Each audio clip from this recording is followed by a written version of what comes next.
Hey Lara, looking a bit flat, aren't we?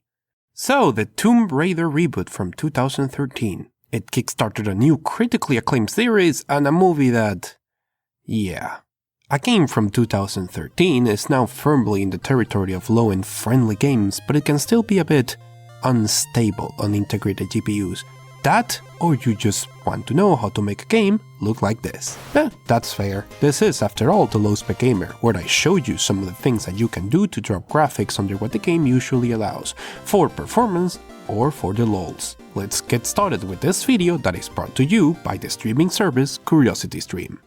Part 1. Textures. Tomb Raider is a game running on the Foundation engine, which initially is not super flexible in terms of user tweaking, but turns out after dropping all the settings to the lowest, there's still a couple of texture values to play around with. The game's graphical settings are stored in the registry keys, which you can view using the registry editor on Windows and then HKey current user, software, Crystal Dynamics, Tomb Raider graphics. For the Linux port of the game, the same variables are present in a file in the folder on screen. There are two variables that you might want to play around with. The first is best texture filter, which controls the texture filtering. The lowest value set by the game is 1, but if you change it to 0, a lot of the textures and light effects will look massively pixelated. Just as it happened with Half-Life 2 with the texture filtering disabled.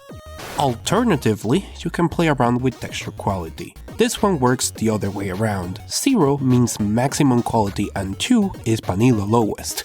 That means if you set it to a higher value like 10 in decimal mode, this happens. The textures get watch out to this very interesting look. Not bad, I wish I knew this was possible before. Part 2. Resolution. The game reads its resolution directly from the GPU list, which means that if you go to your GPU's control panel and add custom low resolutions, they will show up in the menu of the game.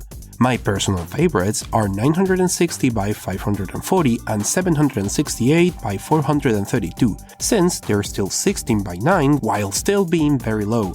Let's run a test. This is the GPD Win 2, a handheld IntelHD PC by Gamepad Digital that I reviewed in the video in the corner. On a resolution of 960 by 540 and the changes to the textures, the in-game benchmark shows an average frame rate of 60 FPS, but while this tool is useful for comparing visual changes, it is not very representative of actual game performance. For example, face any open area and performance drops to around 33, but still over 30. And honestly, the pixelated look caused by the lack of texture filtering, together with the flat textures on the foliage, make for an unexpected, nice aesthetic. Jump into some combat with plenty of actions and explosions, and we see something closer to 40 or 60 FPS. Considering this is running on a thermally limited device with an M3, this is a really cool result. If you're happy with 30 FPS, this could potentially work with less dramatic graphical changes at the same resolution.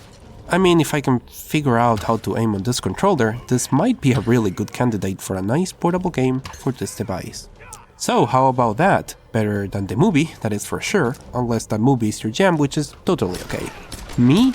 I would rather stream something a bit more addictive and interesting, like this episode of Asia's Monarchies on Japan, that helps me understand a bit better the inspiration behind Queen Himiko in Tomb Raider, or this episode of Tales of Nature that reminds me so much of many of the forests traversed in the games.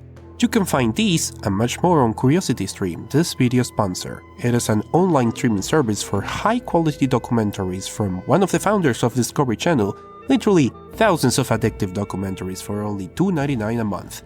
Okay, so I'm going off script for a second. I am not joking when I said this was addictive. I have lost many hours on these documentaries.